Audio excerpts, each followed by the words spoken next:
Gold, trusted gold buyers. మీరు తాకట్టు పెట్టిన బంగారాన్ని విడిపించి ఈ రోజు ఉన్న మార్కెట్ ధరకు కొనబడను. మీరు గమనించారా ఇక్కడ రీప్లేస్ కూడా అంటే మీ ముగ్గురు మధ్య అవుతున్నాయి. అవును, అంటే ఆ టైమింగ్ మేకర్స్ కూడా అర్థమవుతుంది. దానికి కారణం నేను ఏమనుకుంటున్నానంటే మీ ముగ్గురు నవ్వించగలరు, మీ ముగ్గురు కళ్ళనీళ్ళంతో పెట్టించగలరు. కరెక్ట్ కదా, అందరు కమెడియన్స్ చేయలేరు. చేయలేదు. చాలా తక్కువ మంది 50% కమెడియన్స్ మాత్రం చేయగలరు. ఇటు నవ్వించటం, అటు అవసరమైతే సెంటిమెంట్ పండించడం. మా ముగ్గురులోనే ఉండొచ్చు అది. అవును, శ్రీహరి గారు కానీ, దాసరి నారాయణరావు గారు కానీ, కోట గారు కానీ, ఇట్లా కొంతమంది ఆర్టిస్టులు చాలా పెద్దవాళ్ళు ఉన్నారు. వాళ్ళందరూ కూడా చనిపోయే ముందు అది పనిగా గుర్తుపెట్టుకొని ఫోన్ చేసి శివాజీ ఒకసారి వచ్చి కనిపివా, శివాజీ రాలేదేంటి, వాళ్ళ చివరి రోజుల్లో ఎక్కువ కలవరిచ్చింది మిమ్మల్ని. అంటే కరెక్టేనా నేను అడిగేది? కరెక్ట్. ఎందుకు అంటే చివరి రోజుల్లో మీరే ఎందుకు గుర్తొచ్చారు వాళ్ళందరికీ? మీరు చెప్పింది నిజం తెలుసా? మీరు చెప్పిన ముగ్గురు గురువుగారు పెద్ద ఆయన. నాలాంటి వాళ్ళు ఎంతమంది చూసుంటాడు ఆయన, ఎన్ని చూసుంటాడు జీవితంలో. ఇండస్ట్రీ అంతా ఆయన చుట్టే కదా. ఇండస్ట్రీ అంతా ఆయన మాత్రం నన్ను హాస్పిటల్ పిలిపించుకున్నాడు శివాజీ. నేను కూడా ఉట్టిగా వెళ్ళేవాడు కాదు. ఆయన ఏదో ఎంటర్ చేసి నన్ను నవ్వించాలి. ఎందుకంటే చాలాసార్లు అద్దంలో చూసి వచ్చేవాడిని నేను. ఆయనకి నాకు కూడా పెద్దగా ఇది ఉండేది కదా, రిలేషన్ ఉండేది కదా. ఉంది సార్, క్వశ్చన్ ఉంది, అడుగుతాను. లాస్ట్ మూమెంట్లో ఎందుకో వాళ్ళు వచ్చాడు, శివాజీ వచ్చాడు ఈరోజు, రాజుని పిలవని రావు సారి అని ఆయన దగ్గర ఒక ఆయన ఉంటాడు. నేను కూడా ఆయనకే ఫోన్ చేసి వెళ్ళేవాడిని. ఒక 5 నిమిషాలు చూసి వెళ్ళిపోవాలంటే పడుకున్నారంటే ఏం పర్లేదు, ఏముంది, నేను రామోజీ ఫిలిం సిటీకి వెళ్తున్న రూట్ అదే అని చెప్పి ఈ రూట్ వెళ్తూ చూస్తే అద్దంలో పడుకుని అద్దంలోంచి హాస్పిటల్కి వెళ్ళి అలా చూసుకుంటూ వెళ్ళిపోయేవాడిని. తర్వాత రావచ్చు కదరా శివాజీ ఒకసారి అంటే నేను ఊరికి వెళ్ళకుండా కొంతమంది మా నాయుడాలు కొంతమంది ఆర్టిస్టులను తీసుకెళ్ళి ఒకప్పుడు నేను సెక్రటరీ గారు ఉన్నా స్కూటర్స్ ఇప్పించాను ఆయన చేతుల మీదుగా. చిన్నపిల్లోడు దాసనారాయణరావు గారు, చిన్నపిల్లోడు అంటే చిన్నపిల్లోడు అనమాట. ఈ మాట అనటానికి నా స్థాయి సరిపోకపోయినా నేను గర్వంగా చెప్తా. అంత మంచి చిన్నపిల్లోడిని ఎక్కడ చూడు సార్. అవును, ఈ రోజుకి రీప్లేస్మెంట్ వచ్చిందా ఇండస్ట్రీలో? ఎవరికైనా ఏదైనా ప్రాబ్లం వస్తే సాల్వ్ చేసే టక్కనన్నది ఎవరికైనా దాసనారాయణ గుర్తు రావాల్సిందే కంపల్సరీ సార్. ఆయన ఉన్నప్పుడు అలాంటి తెలియలేదు అది కొన్ని విషయాలు. తర్వాత ఇంకా బాగా ప్రతిరోజు ఇంకా ఆయన దగ్గరికి వెళ్ళి హాస్పిటల్ దగ్గరికి వెళ్ళి కూర్చుని, లేకపోతే అద్దం బయట ఉండి లోపల ఆయనకి డ్రెస్సింగో లేకపోతే ఇంకోటి చేస్తుంటే అద్దం దగ్గర ఉండి ఇట్టించి అనేవాడిని. ఇలా అనేవాడు ఇలాగ. అలాగే శ్రీహరి సార్, మా ఇద్దరిది ఇండస్ట్రీ రాకముందు నుంచి బాలనగర్లో పరిచయం. మీ ఇద్దరం ఇండస్ట్రీకి వస్తామని అనుకోలేదు సార్. మీ ఇద్దరం విచిత్రంగా ఒకేసారి ఆర్టిస్టులు అయ్యాం. మద్రాసులో కూడా కలిసేవాళ్ళం బాగాను. దాని తర్వాత ఇక్కడ కూడా ఇల్లు దగ్గర ఇల్లు. అవును, ఇక్కడ కూడా దగ్గర ఇల్లు. వాడు ఇప్పుడు శాంతిని తీసుకొచ్చి మా ఇంటికి వచ్చేవాడు శ్రీహరి. నేను ఎప్పుడైనా సరదాగా అప్పుడప్పుడు తన దగ్గరికి వెళ్తుండేవాడిని. ఇది జరగటానికి ముందు మాత్రం వాడు ఫోన్ చేశాడు, శ్రీహరి ఫోన్ చేసి బాబా రారా ఒకసారి అన్నాడు. అవును, వెళ్ళి తన దగ్గర కూర్చున్నాను, ఒళ్ళో కూర్చోబెట్టుకుని హక్ చేసుకుని చెప్పాడు. 2 నిమిషాలు అయ్యాను. అంటే ఒక మానవత్వం ఉన్న మనుషుల్లో ఉండే ఒక గమ్మత్తైన ఇది ఉంటుంది, తేజస్సు. అది నేను శ్రీహరి దగ్గర చూశాను సార్. వాడు ఎంతోమందికి అమ్మ హెల్ప్ చేసింది, అలాంటి వాళ్ళకి ఎంతోమందికి ఇన్స్పిరేషన్ సార్. శ్రీహరి అది బంగారం. ఇంకా కోట వారానికి ఒకసారి ఫోన్ చేస్తాడు, ఎరా రావు ఏం చేస్తున్నావు? అదే ఫిలింనగర్ క్లబ్కి వెళ్తున్నాను. క్లబ్ కింద కదరా ఇల్లు, ఒకసారి ఇటు వచ్చిపోవచ్చు కదా, నువ్వు వస్తే నువ్వు వదలవు, ఓ గంట వేసుకుంటావు పట్టుకుని అంటాడు. సార్ రారా చూడాలి అంటాడు.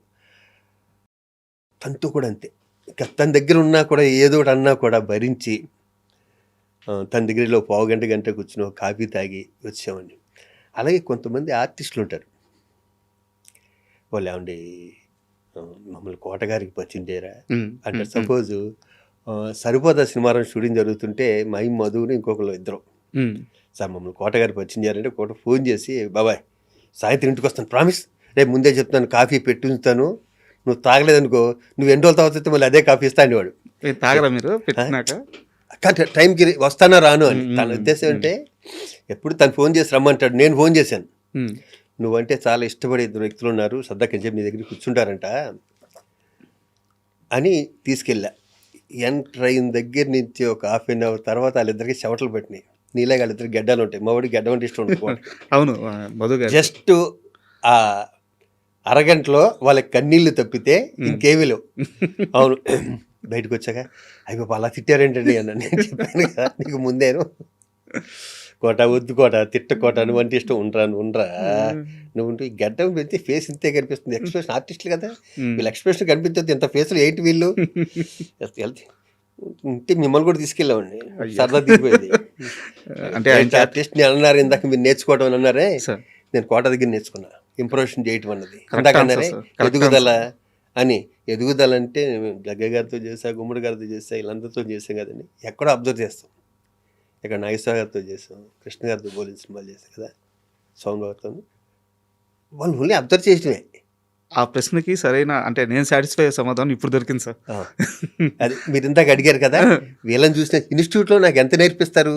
అవును, అన్నీ ఇన్స్టిట్యూట్లో ఒక యాక్టింగే కాదు, నా బ్యాచ్లో ఇది నేర్చుకోవడానికి లేదు అన్నది లేదు. మా మస్తు ఉన్నారు సార్, ఇది నేర్చుకోవడానికి అన్నీ నేర్పించారు. కారు డ్రైవింగ్ దగ్గర నుంచి స్విమ్మింగ్ దగ్గర నుంచి కర్రసాము, కత్తిసాము, కరాటే, బాక్సింగ్, జిమ్ము, ప్రతీది. ఒళ్ళు హోనం అయిపోయేది. మేము 23 మంది అయితే లాస్ట్ 16 మంది మిగిలారు. అంత కష్టపడ్డాం.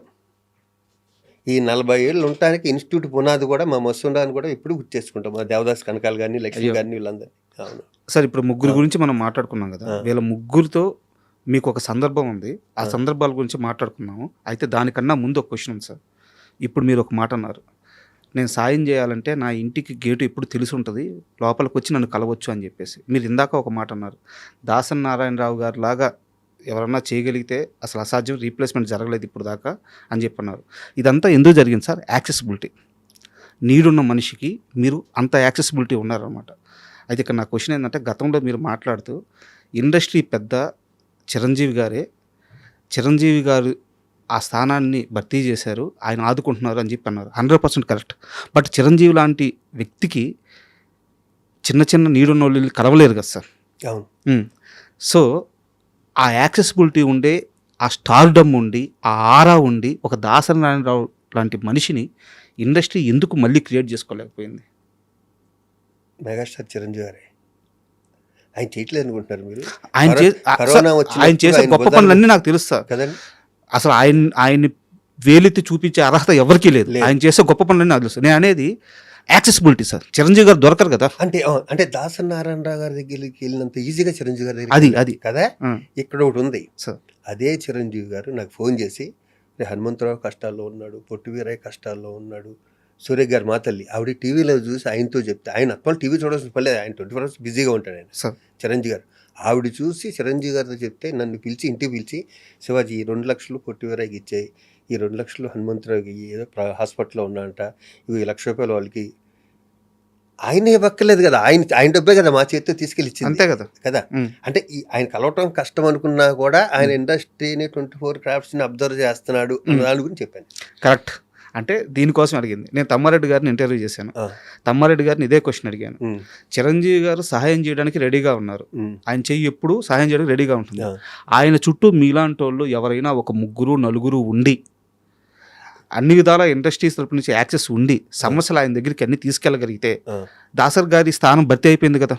ఎందుకు అది జరగట్లేదు? ఎందుకు ఆ టీం ఫామ్ అవ్వట్లేదు? మరి ఆయన హెల్ప్ చేస్తూనే ఉన్నాడు. చిరంజీవి గారింటికి, దాసరి గారింటికి వెళ్ళినట్టు చిరంజీవి గారింటికి వెళ్ళటం అంటే చాలా కష్టం. మన ఆ విషయం తప్పట్టడానికి లేదు. దాసరి గారు ఫస్ట్ నుంచి అలాగే ఉన్నాడు, ఆయన మద్రాసు నుంచి అలాగే ఉన్నాడు ఆయన. అసలు అది ఒక ఎరా అది కదా. చిరంజీవి గారి దగ్గర ఇప్పుడు ప్రతి వాళ్ళు వెళ్ళాలంటే ఆయనకున్న దీనికి కష్టం. అది ఫస్ట్ నుంచి అలవాటు అవడంతో ఉంటుంది. దానికుండా అంత స్టార్డమ్ ఉన్న వ్యక్తిని కలవటం కానీ ఆయన చేయటం మంటలేదుగా. అవును, మనకు కావాల్సింది ఏంటి, ఆయన కలిసాడా లేదా అన్నది కాదు, ఆయన ద్వారా మనం హెల్ప్ పొందామా లేదా అన్నది కావాలి అంతే. అవును, దాంట్లో ఎక్కడ మీకు చిన్నది కూడా తేడా ఉండదు చిరంజీవి గారి విషయంలో. అయ్యో, మేమేంటి రాస్తున్నాం సార్ మా చేతులతో, ఆయన వాళ్ళకి సహాయం వీళ్ళకి సహాయం 12 చేతులతో ఇచ్చానంటున్నారు చెక్కులు. అవును, మీరు ప్రత్యక్ష సాక్షి. అవును, సూపర్. అండ్ చిరంజీవి గారికి సంబంధించింది ఇంకో ప్రశ్న ఉంది సార్. ప్లీజ్. మీరు చిన్నప్పటి నుంచి చిరంజీవి గారిని ఇన్స్పిరేషన్గా తీసుకొని ఇండస్ట్రీలోకి వచ్చాను అని చెప్పి చాలాసార్లు చెప్పారు. ఈ రోజు ఇక్కడ కూర్చున్న ఈ క్షణం వరకు కూడా ఆయనే చెప్పారు. ఏ రోజు కూడా మీరు ఈ మాట మార్చలేదు, వేరే మాట చెప్పలేదు. చెప్పను కూడా. అయితే మీరు చిరంజీవి గారితో అసలు సినిమాలే చేయలేదు, దానికి వెయిట్ వెయిట్ నా క్వశ్చన్ కంప్లీట్ ప్లీజ్ మాట్లాడుకుందాం. ప్లీజ్. మీరు చిరంజీవి గారితో అసలు సినిమానే చేయలేదు, కానీ మీరు ఎక్కువ సినిమాలు చేసింది బాలకృష్ణ గారితో. ఏ రోజన్నా ఏమయ్యా శివాజీ, నువ్వేమో పొగిడేది చిరంజీవిని, సినిమాలు ఏమో నాతో చేస్తున్నామని తమాషగా అయినా సెటైర్గా కానీ ఎప్పుడైనా బాలకృష్ణ గారు అన్నారా? బాలకృష్ణ గారు వెళ్ళలేదు, కానీ బాలకృష్ణ గారు పక్కన ఒక అతను ఉంటాడు నాకు ఫ్రెండ్ బాగా. రాజమండ్రిలో బాలయ్య బాబు షూటింగ్ ఎక్కడైనా జరిగితే తను వస్తుంటాడు. తను అన్నాడు డైరెక్ట్గా, ఇతనేమో పొగిడేదేమో అక్కడ సినిమాలన్నీ మాని అన్నట్టు.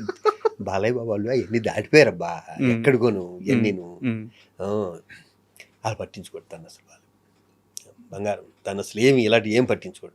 తను ఏంటంటే మూడి ప్రేమ ఉంటే దగ్గర తీసుకుంటాడు, చిరాకు వస్తే దగ్గర రానివాడు, అంతే అంతే సింపుల్. ఇంకా అతను మూడోది నాకు తెలియదు మరి.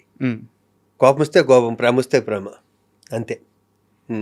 మనం దాన్ని అడ్జస్ట్ అయ్యి అతని ఫేస్ చూసి ఎలా దగ్గరికి వెళ్ళి ఒళ్ళు కూర్చోవాలా లేకపోతే దూరంగా ఉండాలి మనం డిసైడ్ చేసుకోవాలి. ఓకే, అవును, అంతే. అండ్ కాదంబరి కిరణ్ గారితో మీకు ఏమైనా ఇష్యూస్ ఉన్నాయా? ఏమీ లేవు. రాజా రవీంద్ర గారికి ఏమైనా ఇష్యూస్ ఉన్నాయా? ఏమీ లేవు. అంటే ఇలా ఇంటర్వ్యూలో అడగొచ్చా లేదో నాకు తెలియదు. పర్లేదు.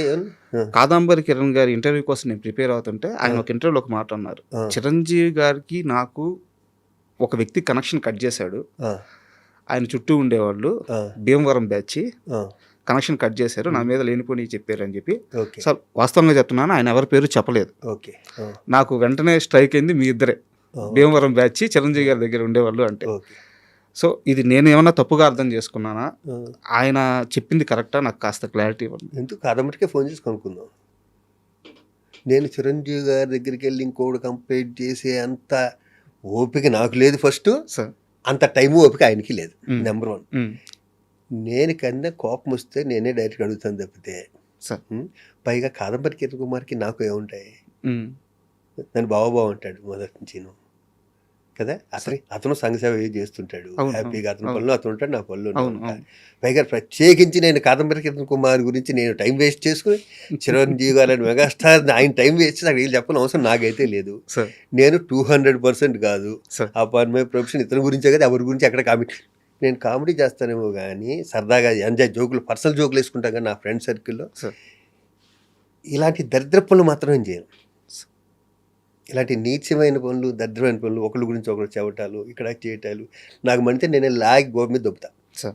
నా మెంటాలిటీ ఫస్ట్ నుంచి అలాగా, నా సెకండ్ పిక్చర్ నుంచి అలాగా ఉన్నా, ఇప్పటికీ అలాగా. ఒకళ్ళని చూసి ఒకడు ఎదుగుతుంటే అని చూసి కుళ్ళిపోవటాలు, ఆడు పెద్దగారిలో తిరుగుతుంటే కులిపాడు మీద కామెంట్ చేయటాలు, అలా బుద్ధి కాదు నాది.